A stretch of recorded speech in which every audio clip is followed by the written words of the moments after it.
So 3 numbers கொடுத்துட்டு இதில் 3 digit number form பண்ணணும். எத்தனை நம்பர் ஃபார்ம் பண்ண முடியும் அப்படிங்கிறது தான் கொஷின். நாம் என்ன பண்ணுவோம், ஒவ்வொரு 3 நம்பர் கொடுத்துருக்காங்க இல்லையா, 3 நம்பரையும் ஸ்டார்டிங் நம்பராக வச்சு எத்தனை ஃபார்ம் பண்ண முடியுதுன்னு பார்ப்போம். அதாவது 4 ஸ்டார்டிங் நம்பராக வச்சு நம்ம சில நம்பர்ஸ் எழுதுவோம். அப்புறம் 7 ஸ்டார்டிங் நம்பராக வச்சு ஒரு சில நம்பர்ஸ் எழுத ட்ரை பண்ணலாம்.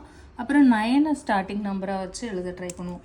இப்போ 4 ஸ்டார்டிங் நம்பராக வச்சுட்டோம் அப்படின்னா நம்ம என்ன எழுதலாம்னா 400 இன்னொன்று மீதி என்ன நம்பர் இருக்குது, 7 9 இருக்குது. ஸோ இந்த 2 நம்பரை வச்சு 79 எழுதலாம், அப்புறமா 97 எழுதலாம்.